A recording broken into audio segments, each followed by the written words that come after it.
Bonjour à tous, aujourd'hui je voulais vous faire une petite vidéo de rattrapage sur les meilleures lectures de 2022. Bon, ça date un petit peu, du coup normalement la vidéo sera pas très longue, puisque pour certains ça fait un moment que je les ai lus. Alors, certains du coup sont repassés en dessous de la barre des meilleurs livres, et donc sont dans les mentions honorables, puisque je vais vous faire une petite partie en tout début de vidéo sur les mentions honorables. L'année 2022 c'était un petit peu spécial, j'ai lu en tout 115 livres. On va dire que l'année a commencé... Voilà, et après ça allait mieux. Alors du coup, je vais commencer par les mentions honorables. La première c'est Foundation d'Isaac Asimov, donc le premier tome de sa trilogie d'origine, puisque alors moi j'étais partie en mode... c'était le challenge SFF, auquel je participe encore cette année et auquel je pense participer tous les ans en fait, s'il a lieu tous les ans, puisque je trouve que c'est sympa. J'aime bien l'idée des badges, j'aime bien l'idée des catégories, j'aime bien l'idée de se challenger un petit peu. Du coup je m'étais dit trop bien, je vais... Alors il y a une des catégories, le thé est beaucoup trop chaud. L'un des challenges c'est de lire une trilogie d'un coup. Et je m'étais dit que j'allais faire ça pour Fondation, en me disant bon bah voilà, à l'origine c'est une trilogie donc ça passe. Mais en réalité non, hein, puisque Fondation, vu que l'auteur a continué à écrire après dans la série, ce n'est plus considéré comme une trilogie. Du coup, bon bah j'ai pas réussi à valider cette catégorie avec cette série là. Dommage. Mais j'ai quand même du coup lu la première trilogie, donc la trilogie d'origine, on va dire back to back, un tome après l'autre. Et Fondation reste quand même une mention honorable. Pour ceux qui ne connaîtraient pas Fondation, je pense qu'à peu près tout le monde connaît, bon, on va tenter de résumer. C'est un roman de science-fiction dans lequel en gros on prédit la chute de l'humanité. Et du coup, alors je ne sais plus exactement c'est quoi le nom de son métier, j'avais trouvé ça super intéressant. Voilà, un psychohistorien va prédire la chute donc de l'humanité, de l'Empire, de l'Empire galactique, et du coup il dit qu'il faut créer une fondation pour, on va dire, restaurer l'humanité en quelque sorte. C'est pas tout à fait...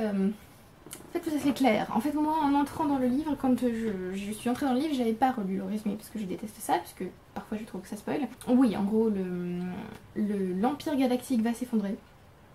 Et pour permettre à l'humanité de se relever, il faut créer une fondation. Je vais en rester là, parce que j'ai pas envie de vous spoiler. Ce serait dommage. J'ai beaucoup aimé ce premier tome. J'ai trouvé ça... Alors, je l'ai lu en numérique.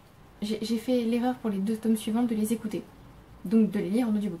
C'était pas une super bonne idée, puisque du coup, même si à l'époque je ne mettais pas en avance rapide mes livres, ce que je fais maintenant parce que je suis plus à l'aise, c'était quand même assez compliqué à comprendre, notamment avec les noms, avec les termes, avec les tournures de phrases, puisque j'avais déjà entendu que Fondation et l'écriture en gros d'Isaac Asimov était assez sèche. J'ai bien aimé comment c'était écrit. C'est pas non plus une écriture que j'adore, mais c'est plus, enfin moi ce qui m'a intéressé en tout cas dans le livre là, c'est plus vraiment l'histoire, le fond, et je me rends compte que déjà là je vous parle pendant 1000 ans d'un livre qui n'est qu'une mention honorable, donc ça craint. Donc voilà, c'est un livre intimidant, mais franchement c'est un livre qui valait vraiment le coup. J'ai beaucoup aimé en fait le concept de psychohistoire, toute l'intrigue, certains personnages que j'ai adorés d'ailleurs, comme Salvor Hardin qui était mon préféré. Oui, je vais mettre de mes chroniques parce que sinon ça va être compliqué un petit peu de vraiment vous dire pourquoi j'ai aimé. Mais pour autant il n'est pas dans les meilleures lectures parce que, en fait, avec le temps, j'ai aimé ce livre, mais j'aimerais bien le relire en papier. Déjà j'aimerais bien avoir toute la série des Fondations en papier. J'aimerais bien les relire pour vraiment... Voilà, parce qu'effectivement le style d'écriture est un peu sec, mais il y a quand même des petits tours poétiques parfois. Ça tombe, ça sort un peu de nulle part, mais bon, voilà. Mais voilà, du coup, j'avais beaucoup aimé ce premier tome. Bon, les tomes suivants j'avais aimé, mais pas suffisamment en fait pour que ce soit là. J'ai lu entre temps le tome 4 et je vais lire le tome 5 normalement cette année. Voilà. Oui, donc sur Goodreads je lui ai mis 4 étoiles et demie sur 5, donc je considère que du coup il tombe dans les mentions honorables et pas dans les meilleures lectures de l'année. J'ai aussi continué avec les audiobooks parce que du coup juste après avoir fini la trilogie, enfin la première trilogie Fondation, j'ai lu Dearly de Margaret Atwood. C'était alors à l'époque son... Alors est-ce que c'était son dernier? Je pense que oui. C'était son dernier recueil de poèmes, et ça faisait une dizaine d'années qu'elle n'en avait pas écrit. J'ai adoré cette lecture, mais j'aurais tellement préféré la faire à l'écrit, pouvoir annoter le livre. Parce que là du coup en audio c'était très bien, hein. parce que c'est Margaret Atwood qui lit ses propres poèmes, donc c'est génial d'entendre l'autrice elle-même nous lire ses poèmes. Mais voilà, j'aurais aimé avoir le livre, ou alors à la rigueur faire un read-along, donc avoir l'audiobook et enfin avoir Margaret Atwood qui me lit ses poèmes et avoir le livre en même temps, pour pouvoir annoter, pour pouvoir surligner certains vers, tout ça. Et voilà, les thèmes abordés sont, j'allais dire, toujours ceux qu'elle adore dans ses romans, mais elle parle de vie, elle parle de mort, elle parle de perte, elle parle de deuil, elle parle de la condition féminine. Et donc c'était très bien, mais il me faut ce recueil de poèmes pour l'apprécier encore plus, on va dire. Voilà, je pense que du coup je le relirai avec le livre et avec l'audiobook en même temps. Mais du coup il est lu aussi dans mes mentions honorables. Il aurait clairement pu rester dans les meilleures lectures, mais on va dire qu'il m'a manqué le support papier pour que vraiment il reste tout en haut. Ensuite on a un livre qui est là avec moi, oui. On a In an Absent Dream de Shannon Maguire. J'espère que ça va pour la couverture, parce qu'elle est... voilà, là peut-être ça va mieux. Donc In an Absent Dream, c'est le 4e tome de Wayward Children. Donc en français c'est Les Enfants Indociles. Et je ne suis même pas sûre que le 4e tome ait été traduit. Alors, si ce livre est tombé des meilleures lectures aux mentions honorables, c'est parce que la même année j'ai lu Come Tumbling Down. Et que... non, il n'a pas encore été traduit. Les 3 premiers tomes par contre sont traduits, donc je vous conseille fortement d'aller les lire. C'est Les Portes Perdues de Brindilles d'Os et Sous un ciel de sucre. Donc je pense que le tome 4 sera traduit bientôt, j'espère. Il date de 2019 en anglais. Et alors si celui-ci est retombé, c'est pas parce qu'il n'est pas bon, hein, clairement c'est un très bon tome. C'est même un de mes préférés. Mon préféré restera, je pense, toujours le tome 2, parce que ce tome 2 est juste incroyable. Et celui-ci va... mon ordinateur a décidé que non. Ah, c'est voilà. Celui-ci va suivre un personnage qu'on a déjà croisé dans la série. Qu'on croise en fait dans le tome 1. Et donc déjà la couverture est ouf, comme toutes les couvertures de cette série. Mais surtout c'est une réécriture de Gobelet Noir 4 de Christina Rossetti, on va y arriver, qui est un de mes poèmes préférés, puisque j'adore Christina Rossetti. D'ailleurs j'aurais dû vous sortir le recueil de poèmes que je vais vous mettre là du coup. Édition que j'ai juste trop belle. Et donc c'est une réécriture de ça. Donc on va suivre une jeune fille qui va passer par une porte évidemment et qui va vivre comment dire, qui va vivre dans un monde qui lui correspond mais qui en même temps est un monde assez cruel. J'ai pas très envie de vous en dire davantage. Ce que j'ai adoré comme dans tous les livres de Shannon Maguire, c'est l'écriture évidemment parce que c'est très poétique. Celui-ci je l'ai annoté, donc il y a des petits points d'exclamation, des petits points de suspension, des petits smileys un peu partout. C'est très bien écrit, l'histoire est prenante, on s'attache énormément au personnage, la fin... L'autrice aime bien nous briser le cœur, ça fonctionne très bien.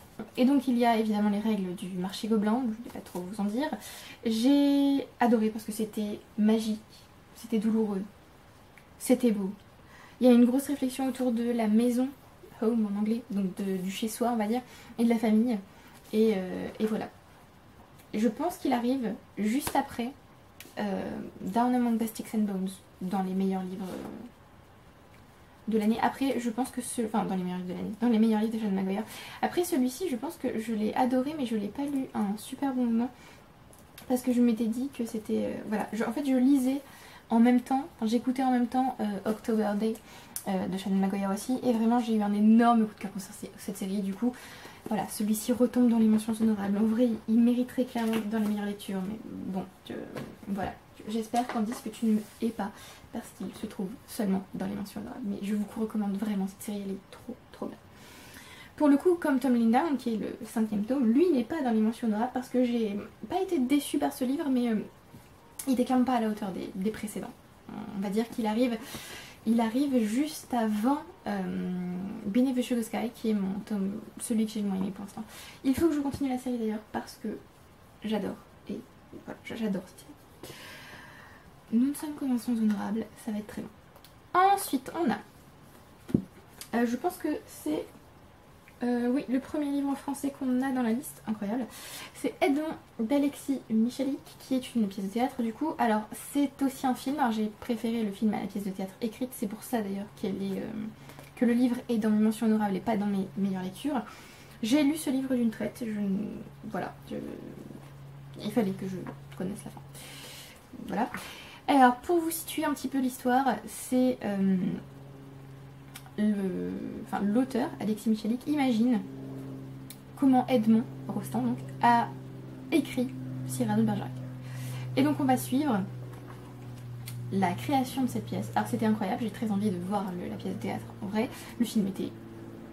Ah, j'allais dire, je le trouve meilleur que la pièce de théâtre. C'est un peu compliqué je trouve de comparer une pièce de théâtre donc, qui est écrite seulement avec des dialogues, hein, parce que bon voilà, c'est pas comme un roman clairement. C'est très compliqué je trouve de comparer donc juste des dialogues avec une œuvre qui va nous faire vivre la pièce. Parce que une pièce de théâtre c'est censé vivre au théâtre logiquement, mais si on l'a traduit par un film, ça passe aussi. Du coup j'ai très envie de le voir au théâtre, mais c'était vraiment très bon et voilà. J'ai très envie de revoir le film maintenant que je vous en ai parlé. Je vous le recommande si vous ne l'avez pas encore lu. Si vous n'avez pas lu Cyrano de Bergerac, vous arrêtez la vidéo maintenant et vous allez le lire, parce que c'est, j'allais dire la plus grande pièce de tous les temps, mais en fait oui, hein, clairement. Donc arrêtez-vous et allez la lire. Rendez-vous ce service parce que c'est formidable. Et une fois que vous aurez lu Cyrano, vous irez lire Edmond, ou vous irez regarder le film. Enfin je vous conseille d'abord de le lire et ensuite d'aller regarder le film. Donc voilà. Je vais m'arrêter là, parce que sinon je vais disserter pendant 1000 ans, et on n'est pas là pour ça. Un peu, mais quand même. Ensuite, on a Guardians of Time de Poul Anderson, donc les gardiens du temps. Alors, je crois que c'est la patrouille du temps en français. Cette édition est signée par l'auteur, donc voilà. J'aime cette édition de tout mon cœur. Et c'est l'histoire de Mance Everard, je crois, c'est ça son nom. En entier, oui, qui va devenir un des patrouilleurs du temps, et son but c'est de garder la chronologie intacte, c'est-à-dire qu'il faut que l'histoire se passe comme elle est censée se passer. Donc ce sont un peu des patrouilleurs en gros qui surveillent que personne ne modifie l'espace-temps. C'est très bien, je vous le recommande. Il passe en mention honorable parce que ça fait longtemps que j'ai lu et qu'il faut que je le relise, et qu'il faut que je lise la suite aussi. Et aussi parce qu'il me semble qu'il y a une des nouvelles que j'ai un peu moins aimée que les autres. Ma préférée je pense est celle sur Carthage, mais voilà, il faudrait que je relise ce livre et que je continue la série. Je vous le recommande si vous ne l'avez pas encore lu. En plus les couvertures françaises sont pas mal, donc allez-y. Ensuite, on a une non-fiction que j'ai écoutée, qui était d'ailleurs dans les meilleures lectures de l'année, hein. Mais je l'ai fait descendre un petit peu, c'est She Has a Mother's Love, The Powers, Perversions and Potential of Heredity de Carl Zimmer. Il me semble que ce livre n'est pas encore traduit, je vais vérifier. C'est donc une non-fiction sur, je pense que vous avez compris avec le titre, hein, l'hérédité, et donc toutes les, comment dire, toute l'histoire génétique, on va dire, un peu le côté... qu'est-ce qu'on tire concrètement de nos parents, l'histoire de l'hérédité, enfin comprendre ce que c'est exactement que l'hérédité. Et j'ai trouvé ça passionnant. J'ai très envie d'avoir ce livre, un petit peu comme pour Dearly. J'ai très envie d'avoir ce livre histoire de l'annoter, parce que le fait de l'écouter, c'était très bien. Parce que du coup j'avais l'impression que quelqu'un m'expliquait les choses, ce qui était pas mal. Mais j'ai envie de l'avoir pour vraiment tirer, pas plus, mais mieux en fait, les informations du livre. Puisque en l'écoutant, moi je suis beaucoup plus visuelle que je ne suis auditive. Ce qui fait que quand je vais écouter un livre, je vais moins en tirer que quand je vais le lire, puisque je vais avoir les mots écrits concrètement, pouvoir les surligner, écrire à côté, ce genre de choses. Là c'était pas le cas. C'est pour ça d'ailleurs qu'il est seulement dans les mentions honorables. Et je n'ai pas fait de chronique parce que je suis nulle, mais c'était vraiment très intéressant. Mais il faut que je le relise pour voilà, que ce soit vraiment fixé comme l'une des meilleures non-fictions que j'ai lues. Mais c'était hyper intéressant. Et d'ailleurs je crois qu'il a écrit un autre livre que j'ai aussi envie de lire. Le narrateur d'ailleurs était très bien, parce que c'est seulement depuis peu que je remarque les narrateurs, on va dire, ou que j'essaie de retenir leur nom, mais le narrateur était très bien. Et est-ce que je vais y arriver? Je ne sais pas. D'ailleurs ma couverture, enfin la couverture de mon audiobook était un peu... était assez drôle, et la couverture de l'édition que je voudrais est pas tout à fait la même. Je crois qu'il a écrit d'autres livres, mais je suis pas sûre d'en... Ouais, non, j'ai pas ajouté d'autres livres de lui dans ma wishlist. Peut-être que je le ferai, parce qu'il en a un qui s'appelle Life's Edge, The Search for What It Means to Be Alive. Ça a l'air pas mal. Et il y en a un sur Paradise Rex, Inside the Bizarre World of Nature's Most Dangerous Creatures. Ok. Je vais surtout relire She Has a Mother's Love. Et enfin, la dernière mention honorable, incroyable, je ne sais pas combien de temps on a tourné, mais... La dernière mention honorable, c'est Emma de Jane Austen, qui lui aussi était dans les meilleures lectures, mais en fait j'ai tellement galéré au début que je ne peux pas mettre ce livre dans les meilleures lectures de 2022. C'était très long, Emma m'a beaucoup énervée au début, j'ai eu vraiment beaucoup de mal. J'ai fini par beaucoup aimer ce livre, je me suis attachée à Emma, comment je ne sais pas, puis vraiment au début c'était dur. Je n'ai pas fait de chronique parce que parce que je répète, je suis nulle. Je savais un peu où allait le livre parce que je m'y attendais, mais pas comme ça. Et oui, voilà, j'ai finalement... Je crois que c'est à partir de... En fait, au moment où je m'étais arrêtée la première fois, parce que j'ai commencé à le lire, je me suis arrêtée et j'ai repris après. Et ben juste après, quand j'ai repris, à ce moment-là, j'ai eu l'impression que le livre décollait. C'est-à-dire que je me suis arrêtée au mauvais moment, en fait. J'ai dû m'arrêter à la page 150 ou un truc du genre. Et... ou même 100, oui, je crois que c'est le chapitre 13. Et vraiment, c'était pas le bon moment pour m'arrêter, puisqu'en fait, j'aurais dû continuer et j'aurais vu que en fait voilà, c'était bien mieux que ce que je m'imaginais. Alors je ne vous ai pas du tout parlé du résumé, hein, même pour ceux qui ne connaissent pas. Emma est une jeune femme riche, jeune et indépendante. Elle ne veut pas se marier. Et par contre elle aime bien jouer les entremetteuses. Je vais m'arrêter là. Mais on va dire qu'en gros ses plans vont pas toujours aller dans le bon sens. Même si elle a de bonnes intentions. Voilà. Il me reste plusieurs romans de Jane Austen à lire. J'ai lu Sense and Sensibility, donc Raison et Sentiment. J'ai lu Pride and Prejudice, donc Orgueil et Préjugés. J'ai lu Lady Susan, mais je n'ai pas encore lu Persuasion, Northanger Abbey, Mansfield Park et c'est tout. J'ai aussi un autre livre qui s'appelle The Beautiful Cassandra, je crois. Et je n'ai pas non plus lu 110 ans. Mais donc voilà. Il m'en reste pas énormément. J'ai vraiment cru que ce livre allait être l'une de mes pires lectures de 2022, même que j'allais l'abandonner, tellement vraiment je ne pouvais pas. Elle était vraiment très agacée par Emma. D'ailleurs j'ai regardé quand j'ai commencé ce livre parce que je pense que j'ai mis vraiment beaucoup de temps. Voilà, je l'ai commencé le 21 février 2020 et je l'ai fini le 15 décembre 2022. Tout va bien, voilà, Alors par contre quand je l'ai repris, si je vais dans mes activités de lecture, enfin si je regarde on va dire ma progression, je m'étais arrêtée le 24 février, j'étais à la page 55, je l'avais repris en mars 2021, je m'étais arrêtée à la page 134 et ensuite j'ai repris le 9 décembre 2022 du coup, et là je l'ai fini le 15 du coup, et oui voilà, c'était en fait à partir de la page 134 visiblement que ça commençait vraiment, que j'ai commencé à aimer. Mais oui, c'était vraiment sympa. J'ai regardé un film d'ailleurs entre temps avec Anya Joy Taylor et Mia Goth, et un peu spécial comme adaptation. Voilà, je suis pas sûre d'avoir apprécié. Mais bon, c'en est fini pour les mentions honorables. Ouh là là là là, d'accord. Et on passe aux meilleures lectures de 2022. Alors, le premier livre dont je vais vous parler, où est-il? Alors c'est pas vraiment... Si, c'est un livre, mais c'est plus la série en fait que j'adore.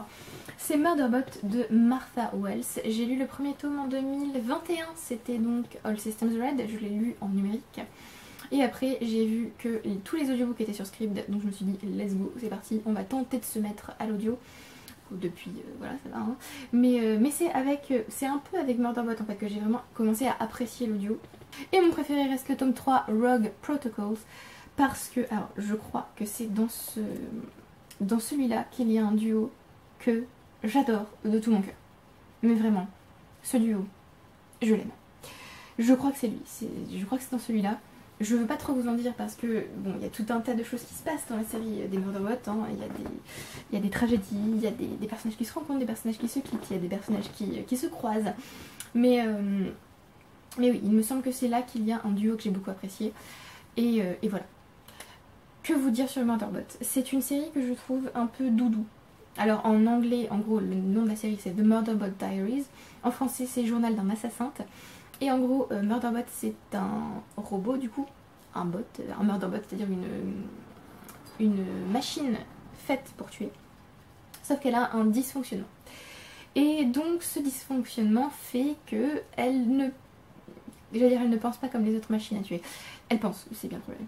Et donc elle commence à avoir développé une conscience, et cette série est géniale parce qu'elle parle de santé mentale, elle réfléchit sur les intelligences artificielles tout en réfléchissant sur les êtres humains, elle réfléchit sur enfin, nous permet de réfléchir sur tout un tas de choses, tout en étant drôle. Et pour moi, c'est vraiment une série doudou. D'ailleurs, elle est dans ma liste des séries doudou que j'ai, parce que j'ai une liste sur Scribd, ça s'appelle les lectures doudou. Et dedans, justement, j'ai tous les Murderbot, j'ai tous les October Day, en tout cas tous ceux qui se trouvent sur Scribd. Et j'ai quoi? Et j'ai Beauty Quiz, du coup, dans cette liste. Mais vraiment, Murderbot, c'est la première série où je me suis dit, mais vraiment, j'ai envie de... Je me sens proche de ce personnage. En fait, j'ai l'impression que l'autrice a créé un personnage qui est vraiment... qui est le type même de l'introverti. Qui n'a pas envie d'avoir des interactions sociales, qui est obligé d'en avoir, qui a besoin de temps pour recharger, qui n'aime pas être avec des gens, ou pas très longtemps, en tout cas qui n'aime pas être dans des grands groupes, qui aime être avec certains êtres, alors je vais dire être ici, hein, parce que bon, il n'y a pas que des êtres humains dans le livre, donc être en général, qui aime bien être avec certains êtres ou certaines personnes en tout cas, mais pas trop longtemps, et que des personnes bien spécifiques, qui aime aussi juste être dans son coin avec ses séries ou ses trucs de geek, ou ses livres, du coup. Donc voilà, c'est vraiment... oui, j'ai trouvé que c'était vraiment un personnage... en fait, c'est un personnage qui m'a beaucoup touchée, et du coup, j'ai vraiment hâte d'avoir le dernier tome, qui est le tome 7, qui s'appelle je ne sais plus comment. Il sort en novembre, je crois que je vous en ai parlé dans le Media Book Freakout Tag. C'est donc le livre, oui, 7 System Collapse, qui sort... Gros suspense. Le 14 novembre 2023, du coup, j'espère que le 14 novembre 2023, l'audiobook sera sur Scribd, parce que je me rue dessus, direct. Voilà. Ça paraît évident. D'ici là, j'aimerais... Enfin, d'ici là, non. Pas d'ici là. Entre-temps. Non, pas entre-temps non plus. J'aimerais bien, du coup, un jour avoir cette série pour pouvoir la lire, concrètement, hein, mais je pense que les audiobooks resteront ma façon préférée de me plonger dans cette série. Je ne vais pas lire le résumé. C'est une très mauvaise idée. Mais donc voilà, le tome 3 reste mon préféré. Sachez qu'il y a du coup pour l'instant 6 tomes sortis et qu'il y en a un qui est plus long que les autres. Il me semble que c'est Network Effect, le tome 5, qui est un roman, on va dire full length, un livre de la taille d'un roman, puisque les autres sont de taille novella, c'est-à-dire de la taille de In an Absent Dream, alors que concrètement Network Effect fait plutôt 300 pages que 150 ou 200. Donc si vous n'avez pas encore lu ce livre, allez-y. Rendez-vous service et allez écouter ou lire la série, sachant qu'il me semble que tous les tomes sont sortis en français. Je vais vérifier quand même parce que j'ai pas envie de dire de bêtises. Ils ont tous été traduits. Le dernier a été traduit en 2021, donc la même année que la date de sortie du tome 6. Donc je suppose que le tome 7 sera rapidement traduit quand il sortira. Donc voilà, vous pouvez aller lire toute la série, profitez-en. Le livre suivant, c'est encore un tome de série. C'est un livre que je m'attendais à aimer entre guillemets, hein, mais peut-être pas autant. C'est Téméraire de Naomi Novik, qui est un roman de fantasy, donc le premier tome d'une série de 9 tomes il me semble, qui est une fantasy historique uchronique qui va réécrire les guerres napoléoniennes, puisque, alors, toujours la guerre entre Napoléon et les Anglais, mais cette fois ils ont des dragons. Est-ce que j'ai besoin d'en dire plus? Voilà. C'est le moment où si vous n'avez pas déjà arrêté la vidéo parce que vous avez déjà lu Cyrano de Bergerac, vous arrêtez la vidéo et vous allez lire Téméraire du coup, parce que c'est génial. Alors j'ai lu le premier tome sur Scribd, parce qu'il était disponible, et je me suis rendu compte qu'en fait tous les autres tomes ne l'étaient pas, puisqu'ils étaient sur Scribd mais en audio. Non, c'est pas possible, puisque j'ai essayé d'écouter le deuxième tome et que je n'ai pas réussi. Donc je me suis trouvé les 2 tomes suivants d'occasion, mais je ne les ai toujours pas vus. Alors, pour résumer, donc je vous ai déjà à peu près résumé l'univers en gros de Téméraire. La série s'appelle comme ça d'ailleurs, oui. La série s'appelle comme ça, c'est aussi le nom d'un personnage, c'est aussi le nom du premier tome. En gros, on va suivre un capitaine, William Lawrence, qui se trouve sur un bateau. Il va intercepter quelqu'un qui a un œuf de dragon. Et voilà, je sais pas si j'ai envie de... Enfin, vous allez vous douter en fait de ce qui se passe juste après, parce que... Voilà. Mais voilà, il va se passer quelque chose, le dragon va naître, et on va suivre Lawrence, le dragon, et tout un tas d'autres personnages. Ce que j'ai adoré, c'est que les dragons sont des personnages intelligents, ce sont pas juste des animaux de compagnie ou des créatures à terrasser ou ce genre de choses, ce sont vraiment des personnages intelligents qui ont une personnalité, et j'ai adoré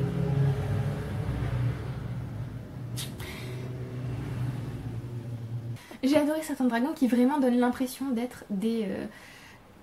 Alors j'allais dire des chiens, mais c'est pas au sens... c'est pas au sens négatif du terme, c'est vraiment au sens animal de compagnie avec une personnalité et une intelligence qui sont juste adorables quand ils sont petits et qui quand ils grandissent deviennent vraiment des êtres à part entière, des êtres super intéressants et parfois plus intelligents d'ailleurs que les êtres humains qu'ils côtoient. Voilà, c'était génial. J'ai aimé les relations entre les personnages parce que je crois que c'est justement ce que j'ai le plus apprécié dans ce livre. C'est ça, parce que j'ai trouvé que c'était très bien fait. Par contre, je l'ai aussi écrit dans ma chronique, mais c'est pas parce que c'est un livre... Enfin, c'est pas... Comment dire? J'allais dire c'est pas un young adult ou un jeunesse, c'est un roman adulte. Mais en fait, ça ne sert à rien que je dise ça parce qu'il y a des romans jeunesse ou des romans qui sont terriblement cruels. Mais alors vraiment, ce livre... le lecteur ne sera pas épargné, les personnages non plus. Même si on peut se dire que oh, ça va, non. Non. Vraiment, il y a des moments où on sent que les personnages sont en danger, mais c'est pas un danger du genre oh ça va, enfin, je veux dire, ils vont être sauvés à la dernière minute. Non, on sent vraiment que n'importe qui peut mourir. Et du coup, les personnages, au fil du livre, enfin au fil du premier tome déjà, j'ai l'impression qu'ils s'approfondissaient, qu'ils évoluaient, et que déjà dans le premier tome, en fait, on a une vraie construction de personnages, d'univers, et j'ai trouvé ça génial. D'ailleurs, j'ai mis dans ma chronique que j'avais trouvé que les dragons ressemblaient à des chats. Oui, voilà. Des chats, ce sont des chats si les chats pouvaient nous parler. Parce que bon, les chats ont clairement des personnalités. On le sait, hein, je veux dire, vous les voyez, vous savez ce qu'ils pensent direct. Là, en fait, ce sont des chats, mais avec la parole. C'est aussi très bien écrit, j'ai trouvé. Et donc j'ai super envie de lire le tome 2, je ne sais d'ailleurs pas pourquoi je ne l'ai pas encore lu, et d'ailleurs je l'ai rangé dans le Ya, donc en fait peut-être que je dis n'importe quoi, que c'est pas du tout un roman adulte. Est-ce que c'est du Ya? Je ne sais pas. Je regarde dans les catégories Goodreads, mais c'est pas très... Ça ne m'aide pas énormément. Non, c'est classé dans l'adulte apparemment. Il y a beaucoup de gens qui le classent dans le young adulte quand même. Du coup je ne sais pas. Bref, est-ce que ça a vraiment beaucoup d'importance de savoir si c'est du young adulte ou pas? Je ne sais pas, dans tous les cas, sachez que vous allez pleurer, vous allez adorer les personnages, vous allez en haïr profondément certains, vous allez avoir envie en fait d'être dans l'univers, de coopérer vous aussi ou pas avec les dragons. Enfin voilà, c'était juste incroyable et il faut que je lise la suite en fait. Je sais pas pourquoi j'ai mis autant de temps. Oh mon dieu, cette couverture est magnifique. Je sais pas pourquoi j'ai mis autant de temps, mais il faut que je me reprenne et que je lise la suite. Parce que... voilà. Est-ce que j'ai autre chose à vous dire sur ce livre? Je ne pense pas. Hein. Si vous aimez l'histoire, si vous aimez les dragons, enfin, si vous aimez la fantaisie, l'histoire, si vous avez toujours rêvé d'une uchronie historique, enfin, dans le sens où vraiment on parle de l'histoire qui est arrivée, mais avec des dragons, lisez ce livre. Je pense qu'il vous conviendra parfaitement. Allez-y. Et moi je me garde cette édition là parce qu'elle est trop belle. Ah, ensuite vient le meilleur livre de l'année. J'ai presque envie de vous le garder pour la fin, mais en fait je fais mes chroniques là actuellement avec vous par ordre chronologique. Donc si je le fais par ordre chronologique, il faut évidemment que je vous parle de ce livre maintenant puisque je l'ai lu peu de temps après Téméraire. Incroyable. Meilleur livre de l'année. Il fait partie d'ailleurs de mes livres préférés de tous les temps, c'est évident. Je crois que je vous en avais brièvement parlé dans une vidéo. Dans les rares vidéos que j'avais fait en 2022, hein. Il me semble en avoir parlé, je suis pas sûre mais je crois. C'est un livre assez long, il est incroyable. D'ailleurs j'ai failli l'abandonner quand je l'ai commencé parce que je trouvais qu'il était très très long à commencer. C'est Into the Drowning Deep de Mira Grant, donc c'est Shannon Maguire, hein, mais sous un pseudonyme. Elle a écrit un tome précédent, alors j'essaie de vous trouver en fait le nombre de pages exactes du livre. Elle avait écrit on va dire un préquel qui s'appelle Rolling in the Deep. Donc, je pense que l'autrice a de l'humour et donc effectivement il y a un lien avec... voilà. Probablement en fait, je ne sais pas. Et donc dans Rolling in the Deep qui est un préquel, on sait déjà en fait. Enfin, on va dire qu'on découvre ce qui s'est passé sur un bateau qui s'appelle la Targatis. Ce bateau devait se rendre sous la fosse des Mariannes pour y découvrir des sirènes. Parce que voilà, c'est une chaîne, on va dire, qui fait des documentaires sur ce genre de choses. c'est un peu de découvrir, enfin c'est un peu, j'allais dire de l'ésotérisme, mais pas vraiment, c'est un peu l'idée, oh voilà, les créatures surnaturelles, les fantômes, blablabla, des documentaires comme ça. Et là, le but c'était voilà, de montrer que les sirènes existaient, sauf qu'ils ne s'attendaient pas à trouver vraiment des sirènes. Donc, le premier tome, qui est Rolling in the Deep, qui est donc un préquel, hein, parce que c'est un tome 0 en réalité, 0,5, va nous expliquer ce qui s'est passé sur la Targatis. Dès le début, ouh, mon dieu, c'est une araignée, tout va bien, je gère, j'ai géré.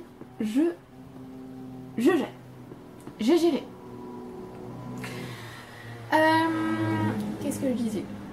Je ne sais plus du coup, faut arrêter de... Non, faut pas faire ça, hein. Oui, en fait, dès le début du livre, on sait en fait que la Targatis a été attaquée par des créatures et que tout le monde est mort dessus. On le sait, c'est une tragédie maritime, là, ça on le sait dès le début. Sauf que du coup, le livre, le préquel va nous plonger dans ça. Et c'était incroyable, mais vraiment c'était génial. Je ne sais plus quand j'ai lu ce livre, je vais regarder maintenant. Je l'ai lu en 2021. Et du coup, en 2022, je me suis dit, on va reprendre Into the Drowning Deep. Ça d'ailleurs, il me semble que Rolling in the Deep, je l'ai lu quand j'étais en urgence. Et donc, je me suis arrêtée de lire Into the Drowning Deep parce que je crois que je l'avais commencé juste après et j'avais eu trop de mal à rentrer dedans parce que le livre était vraiment très long à commencer. Donc, j'avais mis de côté. Et je l'ai repris et... incroyable. Si vous ne devez retenir qu'un seul livre dans cette vidéo, c'est Into the Drowning Deep. Alors, malheureusement, ce livre n'est pas traduit. Et l'autrice doit écrire une suite, mais elle ne l'a toujours pas écrite parce que je pense que c'est pas un livre qui a eu énormément de succès, on va dire. En tout cas, c'est pas un de ses livres, j'allais dire c'est pas un de ses livres les plus lus, mais si, quand même, c'est un de ses livres les plus lus, mais peut-être pas suffisamment pour ses éditeurs, je ne sais pas. Mais dans tous les cas, elle n'a pas encore pu écrire la suite. Mais il faut lire ce livre parce que c'était incroyable. Alors, je vais tenter d'y aller étape par étape. Déjà, on sait déjà donc que les sirènes sont réelles, en gros, si on a lu le tome 1, enfin si on a lu le 0,5, puisque c'était la base du livre. Et que le Rolling in the Deep est sorti avant Into the Drowning Deep. Déjà rien que sur la couverture, on sait que ça va mal se passer, puisque c'est un roman d'horreur, clairement. Et donc, on passe dans Into the Drowning Deep avec des nouveaux personnages, certains personnages qui avaient des proches qui étaient sur la Targatis, et qui donc voudraient avoir des réponses à ce qui s'est passé. Puisqu'il y a comment dire, l'équipe de tournage du documentaire sur la Targatis a réussi à transmettre certains films, ou en tout cas il y a des films qui ont été retrouvés, et donc on voit en fait ce qui se passe, mais les gens n'y croient pas. Ils sont persuadés que voilà, c'est une comment dire, un hoax, mais je sais plus comment on dit en français, donc c'est un canular, voilà. Que ce sont des images montées et qu'il s'est passé quelque chose sur la Targatis, mais que ce qu'on voit là à l'écran, c'est pas vrai. Et donc, une nouvelle expédition est montée avec des scientifiques pour retourner sous la fosse des Mariannes, enfin au-dessus puis en dessous, pour découvrir si effectivement il y avait des sirènes, pour voir ce qui s'est effectivement passé sur la Targatis. C'est génial. J'ai adoré le côté scientifique du livre, puisque, alors, Rolling in the Deep est trop court en fait pour vraiment s'apesantir sur ces éléments-là, puisque c'était une novella, elle faisait 128 pages. Là, le roman fait, alors, mon édition numérique faisait plus de 500 pages. L'édition papier en fait, je crois... Oui, alors moi, elle me faisait 500 et quelques, voilà. Mais l'édition papier en fait 400 et quelque chose. 486, presque 500, quoi. Et donc là, on a vraiment le temps alors déjà de développer vachement plus les personnages, parce que même si on s'est attaché aux personnages du tome 1 et qui sont tous morts, on s'attache encore plus aux personnages du tome 2. Et vous vous doutez qu'ils vont pas tous survivre, parce que vraiment c'est un livre d'horreur, et il y a des moments gore, il y a des moments horribles, il y a des moments très émouvants, il y a ce côté scientifique donc, que j'ai adoré, et qui est beaucoup plus développé ici, puisque là on va nous expliquer vraiment, en fait, quasi ce livre pourrait être vrai, puisque l'espèce qu'il découvre, on explique comment elle fonctionne, on essaie de l'étudier, ce genre de choses, donc vraiment c'était fascinant, c'était génial, j'ai adoré. Bon du coup l'autrice se sert aussi des mythes autour des sirènes, mais elle essaie aussi de faire en sorte que ce soit vraisemblable en fait, que ça colle avec les mythes, c'était incroyable. J'ai eu un peu de mal avec certains personnages par contre, voilà, parce que Et notamment un personnage c'est elle en fait qui m'a fait arrêter de lire parce que je me suis dit qu'elle était beaucoup trop stéréotypée. Bon, je me doutais qu'elle allait finir par évoluer ou ce genre de choses, ou qu'il allait se passer quelque chose qui allait faire que... Mais voilà, j'avais beaucoup de mal à l'apprécier, même si je trouve que c'est un personnage très respectable et que... Mais vraiment, au niveau émotionnel, on n'y était pas quoi. J'avais beaucoup de mal avec elle. Mais alors, ce qui était incroyable avec ce livre, c'est que le suspense est constant, puisque à partir du moment, enfin pas constant, au début non, parce que c'est la mise en place on va dire, mais à partir du moment où les personnages sont sur le bateau, et où on sait qu'ils sont au-dessus de la fosse des Mariannes, et où on sait ce qui va se passer parce qu'on a lu le préquel, d'ailleurs même si on sait déjà ce qui se passe dans le préquel, enfin, du début à la fin on est pris complètement dedans, pareil pour ce roman. Vraiment, on est pris dans le livre. Il y a un espèce de suspense et une espèce de tension constante parce qu'à chaque fois qu'on voit les personnages, on se dit bah alors là, à tout moment, il meurt. À tout moment, je perds ce personnage. C'était dur. C'était dur. C'était dur parce que vraiment, c'était une tension constante. J'avais trop peur pour mes personnages préférés. Il y a une scène. Il y a une scène, je me souviens, que je l'ai lu. Alors c'est en été que j'ai lu ce livre, je crois. Oui, voilà, je l'ai lu en juillet l'année dernière. Et c'était une période où dans les rues on commençait à éteindre les réverbères.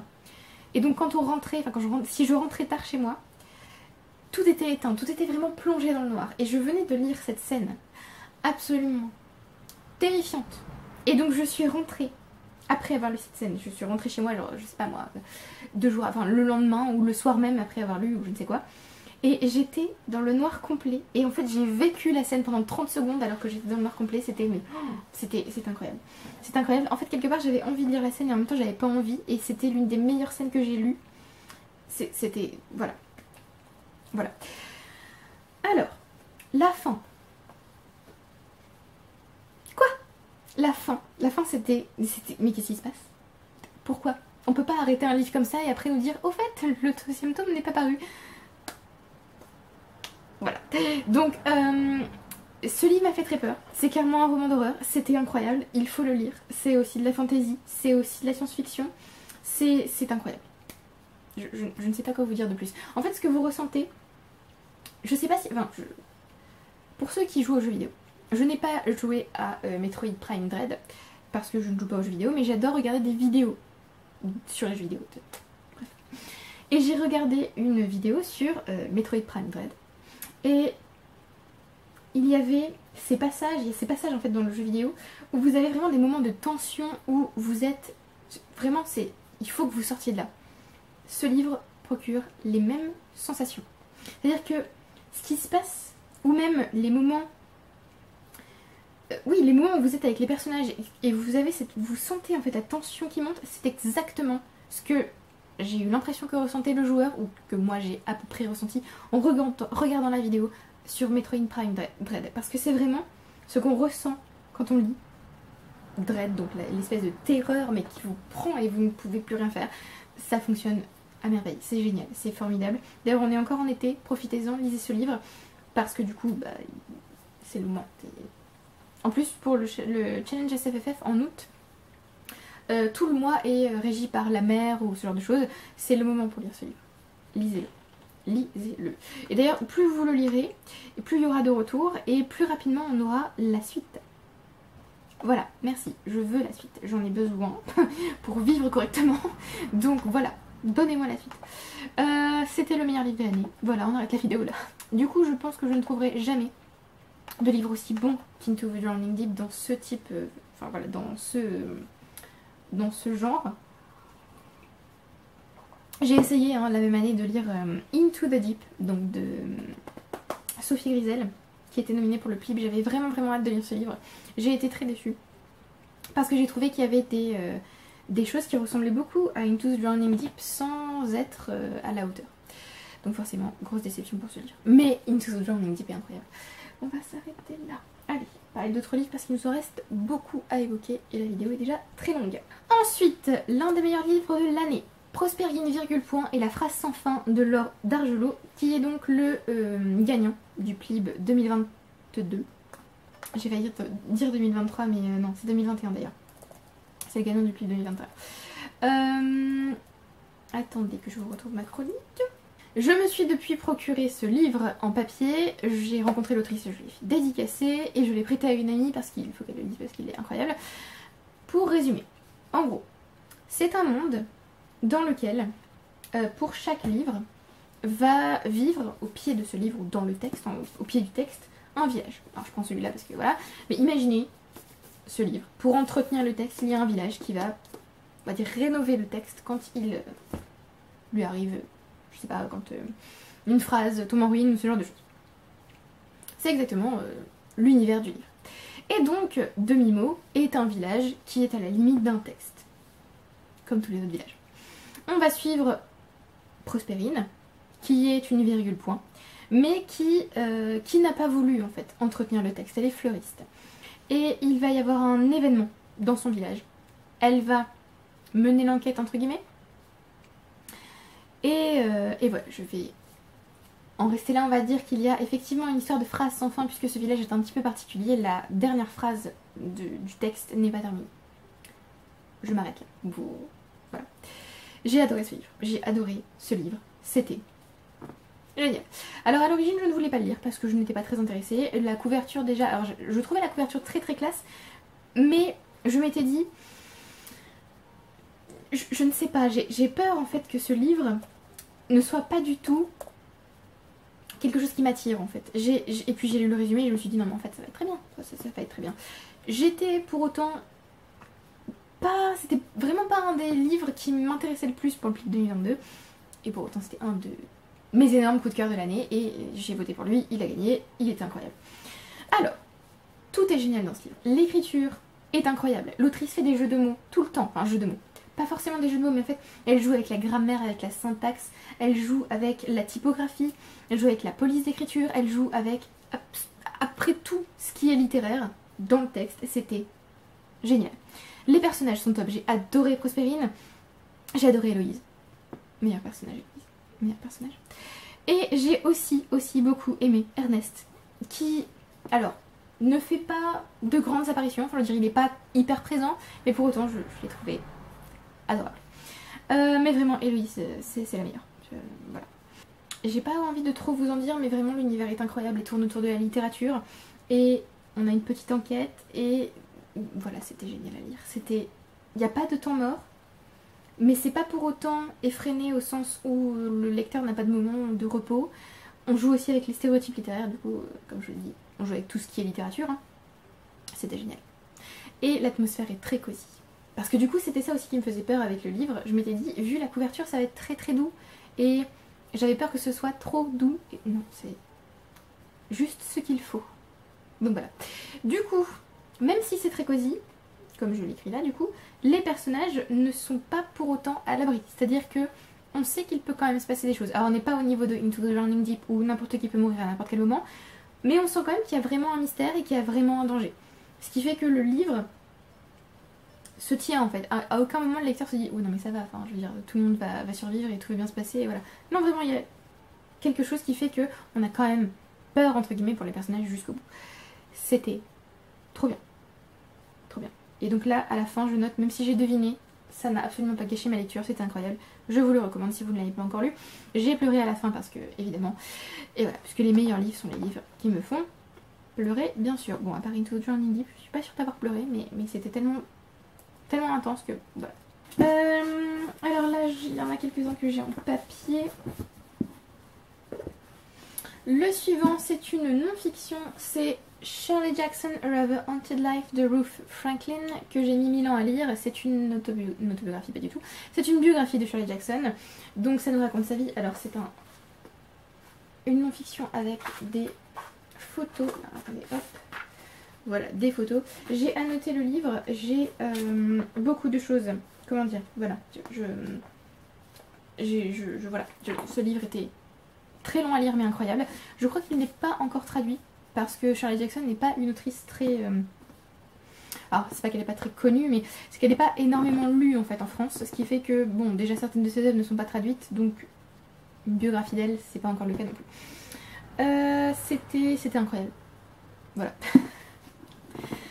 Alors, je crois que je n'ai pas fait de chronique pour ce livre parce que je ne sers à rien, encore une fois. Je ne me souviens plus si ce livre nous spoil... Oui, j'ai pas fait de chronique. Je ne me souviens plus si ce livre nous spoil les œuvres de Shirley Jackson, mais en tout cas, évidemment, on nous parle des œuvres de l'autrice. J'ai trouvé ça incroyable de la découvrir. J'ai aussi, encore une fois, parce que pour tout... Enfin, toutes mes biographies sont là, mais pour toutes les biographies que j'ai lues, je sais que ce sont des autrices. Je sais qu'elles sont mortes, parce que Shirley Jackson meurt en 1951, je crois. Elle meurt relativement jeune. Et je ne vais pas retrouver la date de sa mort, parce que sinon c'est pas... 1965 ? Ah oui, super.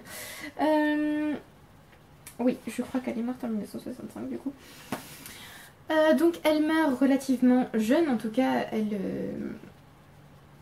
elle avait encore des projets, elle était encore en train, enfin, elle était en train d'écrire 2 romans. Et c'est toujours horrible de lire en fait de lire la mort d'une autrice. C'est juste affreux. Je trouve que Ruth Franklin a vraiment rendu un bel hommage à Shirley Jackson. On nous parle de sa vie quotidienne, on nous parle de sa vie personnelle, on nous parle de sa vie professionnelle. Et vraiment, j'ai eu l'impression d'apprendre à la connaître. J'ai haï profondément son mari, mais alors avec une violence. Une violence qui est proche de la violence que je ressentais contre Lord Byron dans la biographie sur Mary Shelley et sa mère.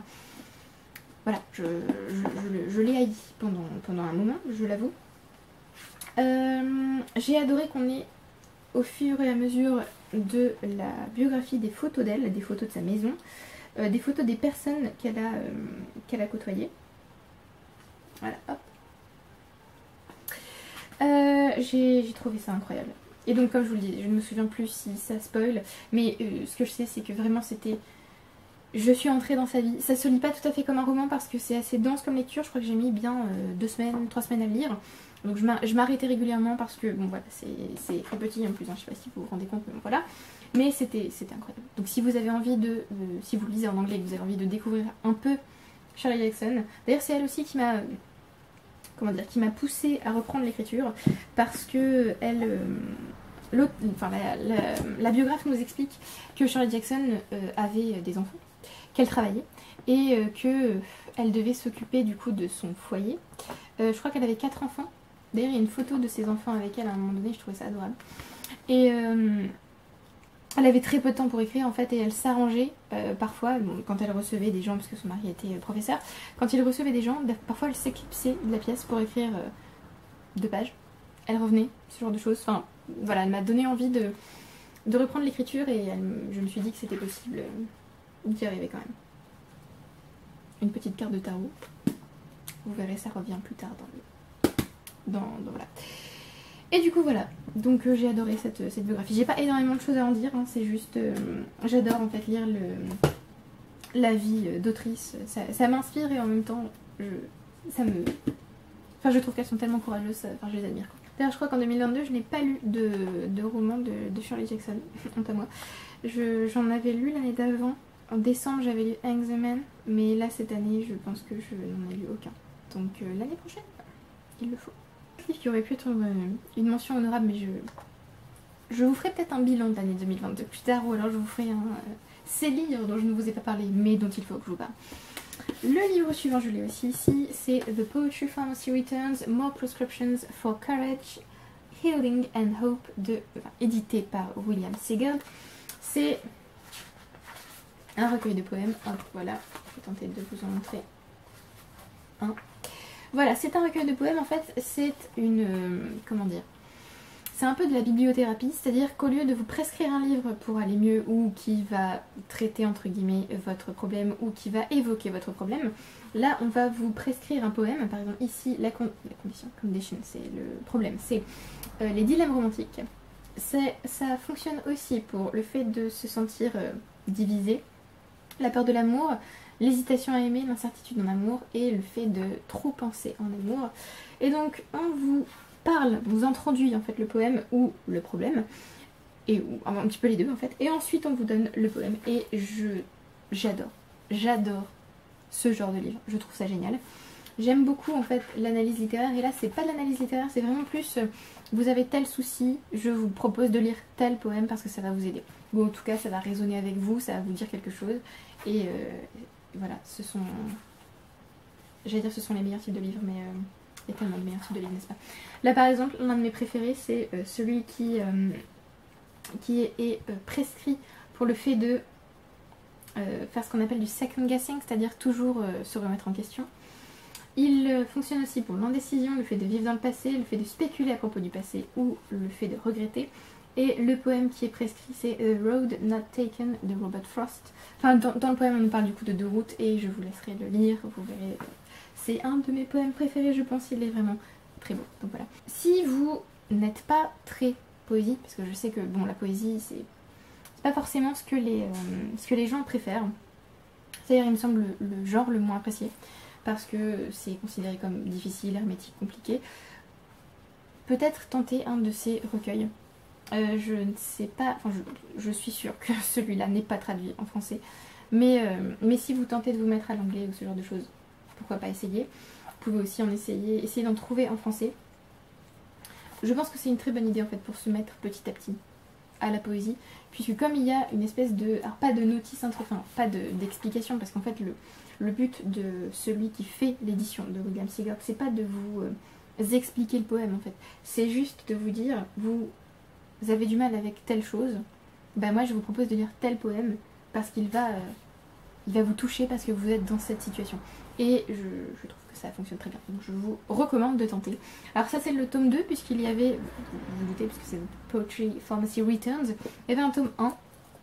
Je vous mets la couverture du coup. C'était simplement, il me semble, The Poetry Pharmacy. Ça s'appelait Tried and True Prescriptions for the Mind, Heart and Soul. C'était incroyable. Écoutez, une espèce de conférence entre William Sigurd et 3 acteurs. Alors je sais qu'il y avait celui qui joue Lucius Malfoy, je ne me souviens plus comment il s'appelle.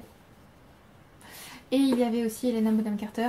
Et donc les acteurs lisaient des poèmes tirés de ce... Je sais plus si c'était ce recueil ou l'autre. Mais en tout cas ils lisaient des poèmes de ces recueils et c'était vraiment sympathique à voir. Du coup je vous mettrai la vidéo en description. Mais je vous recommande de tenter. Ça permet de découvrir de nouveaux poèmes. De redécouvrir des poèmes qu'on adorait déjà. Et puis j'ai l'impression que moi la poésie, je trouve que ça élève en quelque sorte l'âme. Il y a quelque chose qui se passe quand on lit de la poésie. Enfin, c'est pas forcément toujours une question de comprendre, c'est aussi une question de ressentir, de voir des mots qui s'alignent et qui résonnent les uns avec les autres. Et voilà, je vais arrêter là parce que vous allez me comprendre d'arrêt. Mais voilà. J'allais vous dire, peut-être que je pourrais vous faire une vidéo sur la poésie. Mais c'est un sujet assez complexe. Je peux éventuellement essayer de vous en faire une, mais ce sera sans doute pas pour tout de suite. J'ai pas envie de faire ça à la va-vite, de mal le faire. Donc voilà, peut-être que je vous le ferai, vous me direz si ça vous intéresse. Le livre suivant, c'est The King in Yellow de Robert W. Chambers. En français, Le Roi en jaune ou Le Roi vêtu de jaune, je crois. Alors là, il n'y a que les 4 nouvelles dans lesquelles Le Roi en jaune apparaît. Mais dans les éditions françaises, parce que là, en fait, c'est une réédition de l'édition originale avec seulement les 4 nouvelles. Mais dans la plupart des éditions françaises, vous avez en fait 10 nouvelles qui constituent votre recueil. C'était... Alors, ce livre m'a été offert. Je ne savais pas trop quoi en penser. Je trouve la couverture très belle et très étrange. Quand j'ai vu Weird Tales et Lovecraft, je me suis dit, oh mon dieu, est-ce que je vais aimer? Et en fait, c'était vraiment une découverte d'un genre différent. Mais en même temps, j'étais à peu près en terrain inconnu puisque j'ai vraiment eu l'impression que c'était une extension ou quelque chose qui était très proche du fantastique et des œuvres que j'adore du coup. Donc ça fonctionnait vraiment très bien. Alors je ne suis pas sûre d'avoir fait... Je crois que j'ai fait une chronique pour celui-là. J'espère. Je lirai le... Enfin j'essaierai de me trouver une autre édition avec toutes les nouvelles. Ah oui voilà, d'ailleurs j'ai toujours pas lu Lovecraft parce que je lis ma review Goodreads et j'ai écrit... c'est classé dans la fantasy weird avec Lovecraft. Et Lovecraft m'intimide beaucoup. Du coup la fantasy weird m'intimide beaucoup. Du coup j'ai jamais lu de fantasy weird. Voilà, c'est arrivé. Et j'ai adoré donc voilà. Du coup je pense que je vais finir par lire Lovecraft. Puisque il m'est recommandé maintes et maintes fois. Il me fait très peur, mais un jour j'y arriverai. J'ai beaucoup aimé. J'ai trouvé que c'était, alors peut-être pas terrifiant. En même temps après Into the Journey Deep, il y a des qui me font peur. C'est pas terrifiant mais il y a tout un tas de tropes que j'ai adoré. Alors il y a le narrateur en qui on ne peut pas avoir confiance, je veux dire à partir du moment où dans la nouvelle il y a un narrateur et où on se demande s'il voit vraiment les choses, ou s'il imagine, ou s'il est fou, ou si ça ne peut que fonctionner pour moi. Il y a des éléments assez étranges, que ce soit des personnages, des choses qui sont faites, des décors. Et oui, donc j'ai écrit qu'il y avait effectivement aussi des histoires qui étaient proches du fantastique au sens français du terme, donc dans le sens où on doute du début à la fin et même après la lecture de ce qui s'est passé, est-ce que c'était réel ou est-ce que les personnages ont tout inventé. Voilà, donc forcément incroyable. Et surtout l'écriture est vraiment vraiment ouf. Alors je pense que quand je vous ai déjà parlé de ce livre je crois, hein, parce que ça me dit quelque chose. Et je pense que quand je vous en ai parlé, je vous ai lu la phrase qui se trouve à l'arrière du livre, qui je trouvais une des meilleures citations qui existe. Alors je l'ai recopié dans ma review, je crois que j'ai enlevé ou j'ai ajouté quelque chose. Voilà, donc j'ai aussi adoré le fait que il y ait vraiment une angoisse diffuse qui arrive dans les nouvelles, ça c'était top. Une terreur aussi, hein, puisque du coup c'était le mot de l'année, hein, terreur, voilà. J'aime aussi beaucoup du coup que ce soit centré autour d'un livre, puisqu'en fait The King in Yellow c'est une pièce que les personnages lisent, et en fait à partir du moment où ils la lisent, ils sont maudits. C'est pour ça en fait que dans la citation que je viens de vous lire, le personnage qui parle dit qu'il faut que l'écrivain, enfin il souhaite que l'écrivain soit maudit lui aussi, parce qu'il a maudit ceux qui lisent son œuvre. J'ai aussi du coup aimé le côté méta, hein, du coup on lit un livre sur un livre qui est maudit, du coup voilà, ça induit le fait qu'on se sent proche des personnages qui vont lire le livre maudit, puisque nous-mêmes nous avons le livre entre les mains. D'ailleurs j'ai eu tellement mais tellement envie de lire la pièce d'origine, celle qui se trouve dans les nouvelles, et en fait elle n'existe pas, du coup c'est assez... c'est en quelque sorte une forme de malédiction, puisqu'on ne peut jamais lire un livre qu'on a très envie de lire. Pas cool. Ma nouvelle préférée, la deuxième, qui s'appelle The Mask, parce qu'elle parle d'art, effectivement. Je crois qu'il y a un lien avec les statues, tout ça, c'était génial. Je vous recommande de lire ce livre. En plus il y a une nouvelle édition illustrée, enfin une nouvelle édition, maintenant elle n'est plus nouvelle, mais elle est sortie l'année dernière, mais je vous mets quand même la couverture, l'édition illustrée qui est sortie. Enfin je veux dire, là vous n'avez plus d'excuses. Allez lire ces livres. Alors c'est à peu près à ce moment-là où j'ai commencé à lire October Daye, qui est maintenant une de mes séries préférées, mais je ne vais pas encore vous parler de cette série, puisqu'entre temps je dois vous parler d'un autre de mes coups de cœur, que j'ai relu très récemment, hier en fait. Heartstopper, donc le tome 4 ici. J'avais lu les 3 premiers l'année d'avant je crois. Et je m'étais arrêtée parce que c'était pas le moment pour moi de lire la série, ça n'allait pas trop. Et j'ai fini par aller mieux. Donc j'ai lu le tome 4 qui est mon préféré, je crois. Parce qu'il parle davantage de santé mentale. Et voilà, j'ai pas trop envie de vous en dire parce que j'ai envie de vous laisser aussi découvrir un petit peu. Mais clairement ce tome 4 est assez... je vais dire assez difficile, mais en fait, bon, c'est pas parce que c'est une romance que tout est doux et que tout est cosy. Hein. Il y a aussi beaucoup de violence, puisque... Enfin, beaucoup de violence, oui, en quelque sorte. Puisque Heartstopper, ça traite aussi de harcèlement, de santé mentale, de troubles alimentaires. Voilà, donc oui, ce tome-là est mon préféré. Je l'ai trouvé très doux et voilà. Et on avance dans l'intrigue et j'ai tellement hâte de lire le dernier tome qui sort en décembre et que je vais précommander. Je ne l'ai pas encore fait mais je vais le faire. Et voilà. Que vous dire de plus? Si vous ne connaissez pas Heartstopper, vous connaissez Heartstopper. Je sais que vous connaissez Heartstopper. Mais si vous ne connaissez pas du coup, dans le premier tome, on va suivre Charlie et Nick. Ils vont s'asseoir côte à côte en cours. Et voilà, ça commence comme ça. Bon, c'est une romance, donc vous vous doutez que voilà. Et donc c'est... alors, je vais essayer de ne pas vous spoiler. Hop. Hop. Non, je vais vous spoiler quand même. Bon, c'est grave. Voilà. C'est une BD. Elle n'est pas en couleur, malheureusement, mais pas grave. Et vous avez du coup, dans les éditions papier, des mini-comics qui sont inclus. Alors, c'est à partir du tome 2. Je ne vais pas vous dire à propos de quel personnage, vous verrez vous-même. Mais voilà, c'est mon préféré, j'ai vraiment hâte de lire la suite. J'ai regardé la saison 1 3 fois, j'ai déjà regardé la saison 2, il faut que je la re-regarde du coup. C'est très bien, je vous recommande cette lecture, c'est une lecture assez doudou, puisque du coup hier je me suis enfilé les 4 parce que j'avais besoin de ça et c'était très bien. Alors je vois d'autres très bonnes lectures dont je ne vais pas vous parler du coup parce que sinon la vidéo va durer 1000 ans et elle dure déjà suffisamment longtemps. Ah, on arrive enfin à October Daye. Alors j'ai commencé cette série l'année précédente, en 2021, il me semble que j'avais... je sais plus si j'avais... Non, pas du tout, je l'ai commencé cette année, je dis n'importe quoi. J'ai commencé donc October Daye en 2022. Le premier tome c'est Rosemary and Rue, le deuxième A Local Habitation, le troisième An Artificial Night, le 4 Late Eclipses, le 5 One Salt Sea. Et alors quand je suis arrivée à ce tome là, je me suis dit non mais ce tome 5, il est incroyable. Donc je pense que aucun ne pourra être à la hauteur. Parce que vraiment, ce tome 5, il est juste trop bien. En plus, One Salt Sea, donc vous vous doutez qu'il y a une partie qui se passe dans l'océan, dans l'eau, qui a un rapport avec la mer. Donc forcément, c'était top. Alors je me rends compte que je vous ai absolument pas parlé de la série. Alors October Days, c'est une série d'urban fantasy. Ne me demandez pas pourquoi j'ai lu ça, je ne sais pas. Parce que vraiment, l'urban fantasy, c'est pas mon truc. J'aime pas trop ça. Puisque, alors là, c'est l'urban fantasy, plus particulièrement le fait qu'il y ait un ou une détective qui, on va dire, fait le lien entre les deux mondes, le monde des humains et le monde des créatures fantastiques.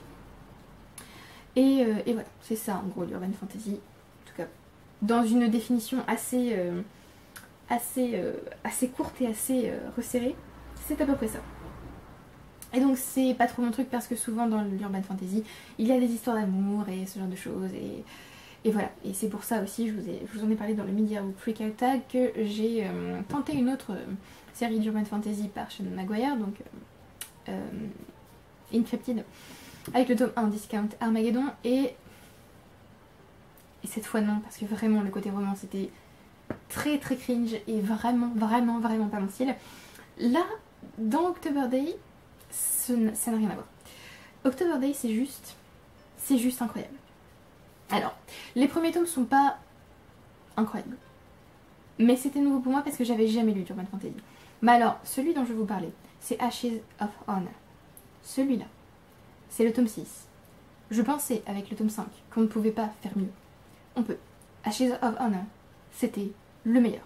Ensuite, j'ai donc lu Chimes at Midnight et The Winterlang, les tomes 7 et 8. Et après, c'était la longue traversée du désert, jusqu'en décembre où j'ai eu accès à Red Rose Chain, le tome 9.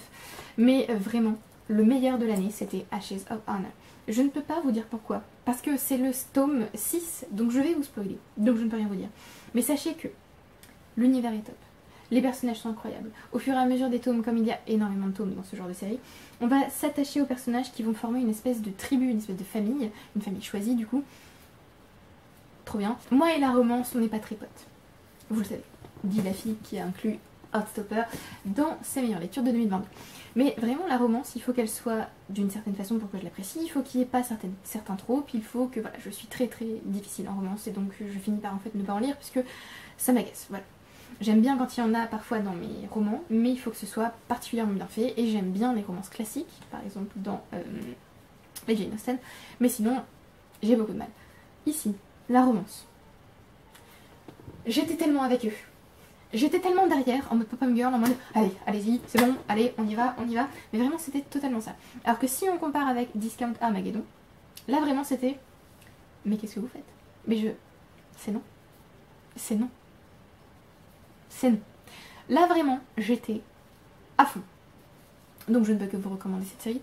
Et je crois qu'il n'y a que les 2 premiers tomes qui sont traduits en français parce que alors j'allais dire que ça fonctionnait pas en France, mais l'urban fantasy fonctionne en France, mais elle est souvent considérée comme, enfin comment dire, une couverture des leçons atroces, on peut faire ça, mais elles sont considérées comme, alors c'est pas ce que je considère moi évidemment, je dis ça parce que c'est ce que j'entends et c'est ce que je vois, c'est considéré comme de la sous-littérature, ce qui n'est pas le cas évidemment, mais Shannon Maguire écrit toujours aussi bien et j'ai eu un méga coup de cœur pour cette série. Et donc il n'y a que les 2 premiers tomes qui sont traduits, le tome 1 donc La Malédiction de la Rose et le tome 2 Les Racines de la Trahison.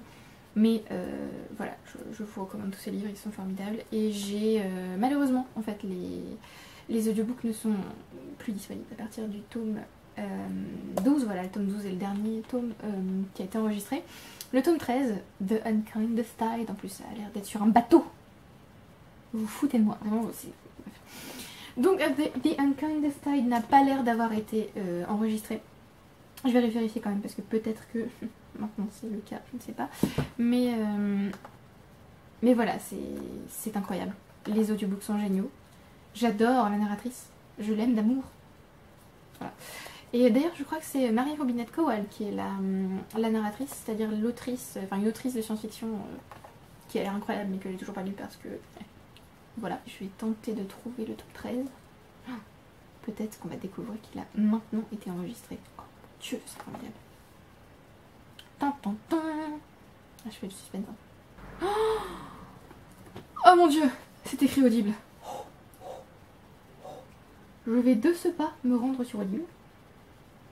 Oui, oui, j'y vais, j'y vais. Non mais je ne peux juste pas résister à cette série. Cette série, j'ai pris un abonnement Audible exprès pour l'écouter. Tellement elle est incroyable. Donc voilà, si elle est enfin sur Audible, enfin je veux dire, j'arrive, attendez-moi. Enfin, donc cette série est incroyable. Je suis complètement addict à elle. Je suis tellement addict que comme je vous dis, j'ai pris un abonnement Audible exprès pour l'écouter. Et quand je me suis rendu compte qu'il n'y avait plus les tomes suivants, c'était la fin des temps. Oh mon dieu, je les vois tous là. Oh là là, oh là là, oh mon dieu. Attendez, attendez, j'ai vu le tome 16. Mon dieu. Non mais il faut pas me faire ça. Hein. Me faites pas des fausses joies là, parce qu'après je vais mourir. Hein.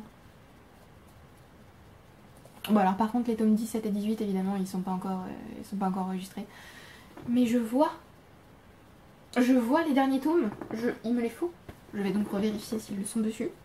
L'excitation est à son comble, s'ils sont dessus, je passe le reste de mes vacances à écouter ça non-stop. Non, je me calme. Du coup vous voyez à quel point cette série est incroyable, il vous la faut. En fait il vous la faut. Hein. Donc allez voir si ça vous convient. Si vous n'avez jamais lu de comment ça s'appelle, d'Urban Fantasy, écoutez, c'est le moment de tenter. Moi non plus, hein, c'était pas du tout mon truc, mais alors là vraiment c'était voilà. C'était juste incroyable. Est-ce qu'il va me reconnaître? Il ne me reconnaît pas. Je suis désolée, hein, mais il faut que je fasse ça maintenant parce que je ne vais pas pouvoir continuer la vidéo en me rendant compte que c'est livre existe. Hein. Oui, alors il y a Rolling in the Deep si vous voulez faire des cauchemars toute la nuit. Il y a Rolling in the Deep en audio sur Audible, allez-y. Je ne vous recommande pas l'audiobook parce que non, c'est terrifiant. Je ne les vois pas sur cette publicité mensongère, vous devriez avoir honte de vous. Oh, il est là, je le vois. Oh mon dieu. Alors j'ai l'impression qu'il est dispo sur audible.com mais pas sur audible.fr. Ce qui n'a aucun sens. Vous vous moquez de moi. Je n'aime pas beaucoup ça. C'est bien ce que je pensais. Alors, les éditions existent, mais je n'ai pas le droit d'avoir accès aux 3 derniers tomes de la série. Parce qu'ils ne sont accessibles qu'aux États-Unis. J'ai envie de hurler. Voilà. Mais moi maintenant je sais qu'ils existent. Donc voilà. Donc j'espère qu'ils ne vont pas mettre 350 000 ans à les rendre accessibles sur audible.fr parce qu'il me les faut. C'est même pas une question de que dalle, il me les faut. Parce qu'en plus là où on s'est arrêté, c'est juste une torture. Bon, on peut pas faire ça. Voilà. Donc je ne sais pas si j'ai un autre moyen d'avoir accès à ces audiobooks. Mais je les veux. Je les veux avec violence. Et dire que je pensais qu'ils n'existaient même pas. Ils existent. Je les ai vus. Je comprends pas d'ailleurs le fait de pas mettre à disposition le même catalogue pour les mêmes pays. Enfin, il doit y avoir une ambition marketing, je ne sais quoi, hein, mais vraiment je ne comprends pas. Je trouve ça tellement étrange. Donc voilà. Mais mon cœur est quand même heureux parce que ces livres existent en audio. Ce qui veut dire que je vais pouvoir les écouter un jour. Incroyable. Ça a refait ma journée. Il ne nous reste que 2 livres, on est incroyable, on a presque réussi. Alors, les 2 livres étant, l'avant-dernier livre étant Carmilla de Sheridan Le Fanu, qui est donc un auteur irlandais. C'est la première nouvelle ou le premier court roman vampirique centré sur une femme, il me semble. Je crois que je ne dis pas de bêtises. Je vais aller vérifier de ce pas parce que j'ai peur de dire n'importe quoi. D'ailleurs cette édition est incroyable, il me la faut. Voilà. Oui voilà, ils disent Carmilla est l'histoire de vampires d'origine. Donc carrément c'est peut-être même la première histoire de vampire. Non, la première histoire de vampire c'est le vampire de Polidori. Mais Carmilla a été écrit avant Dracula. Cette histoire est géniale. J'ai beaucoup aimé. Je m'attendais pas à aimer autant justement, je sais pas trop pourquoi. Mais j'ai retrouvé tout ce que j'aime en fait dans ce genre de roman. En fait c'est un roman classique, c'est un roman fantastique, fantasy. C'était un plaisir au niveau de l'écriture, c'était génial. Au niveau de l'ambiance, au niveau des personnages, l'héroïne est un peu naïve et le lecteur comprend tout alors qu'elle est complètement perdue, hein, clairement. Ma chronique Goodreads est très très courte. Mais ça faisait longtemps, enfin j'explique dans cette chronique que ça faisait longtemps que j'avais lu un classique et que j'avais oublié en fait toute la richesse de l'écriture, toute la richesse du style, même le fait que les mots forment une musique qui est toute particulière en fait dans les classiques je trouve, que les personnages sont pas forcément... C'est pas qu'ils sont pas fouillés, c'est que je me suis vraiment sentie proche de l'héroïne, même si elle était pas... Voilà. C'est un peu... J'ai mis que c'était aussi un peu difficile à suivre, parce que le niveau syntaxe, c'est plus tout à fait la même langue que nous. Mais l'atmosphère est incroyable, on est vraiment immergé dans la fiction, et c'était génial. C'est génial. Il me faut cette édition parce qu'elle est incroyable. La révélation ne m'a pas du tout surprise parce que j'ai lu beaucoup de romans de vampires, hein, parce que bon voilà, c'est un peu ma cam, parce que vous le saviez, hein, si ça fait longtemps que vous êtes là, les vampires c'est, voilà, mon truc. Donc je m'attendais à tout ce qui se passe à peu près, mais j'ai quand même aimé le build-up de la situation, les personnages qui se posent des questions, le fait d'être avec eux, voilà, j'étais dedans quoi. J'ai été transportée dans leur monde et c'était génial. Du coup j'ai très envie de relire ce livre. Et j'ai aussi noté que j'avais aimé le format parce que le narrateur écrit son histoire à quelqu'un d'autre qui va la lire et la partager. Donc j'aime aussi beaucoup l'histoire des récits enchâssés, ce genre de choses. C'était assez proche des formats comme Frankenstein ou Dracula, qui font partie de mes romans préférés. Et enfin le dernier de l'année. On va se calmer, hein. Le dernier de l'année, le meilleur, c'est 78 Degrees of Wisdom, A Tarot Journey to Self-Awareness de Rachel Pollack, qui il me semble est décédée l'année dernière, ou cette année, je ne sais plus, je sais qu'elle est décédée récemment. Et j'avais lu ce livre juste avant, du coup ça m'a fait un peu bizarre. J'ai remarqué en fait souvent que les auteurs mouraient avant que je lise leurs livres, et que je les lisais après en me disant c'est vraiment trop bête, puisque pourquoi je ne les lis pas de leur vivant. Donc voilà. Mais voilà, je me suis beaucoup intéressée au tarot et du coup j'ai lu ce livre qui était passionnant. Je l'ai lu en numérique et après je me suis acheté dans cette édition, l'édition qui était mise à jour. Et voilà, il faut que je le relise et que je lise les différents chapitres sur les différentes cartes régulièrement pour annoter. Parce que j'ai aussi maintenant des cartes de tarot et j'aime beaucoup, leur symbolique, leur représentation, tout ça, donc voilà. Et par contre je déteste je n'ai jamais encore parlé de tarot sur la chaîne. J'en parle assez rarement autour de moi. Je commence seulement en fait à en parler. Et le peu de fois où j'en ai parlé, parfois j'ai eu la réaction de ah ouais, c'est pour prédire l'avenir. Voilà, c'est pour ça que j'en parle pas. Parce que ça a l'air tout de suite ah oui, du coup t'es une voyante, machin.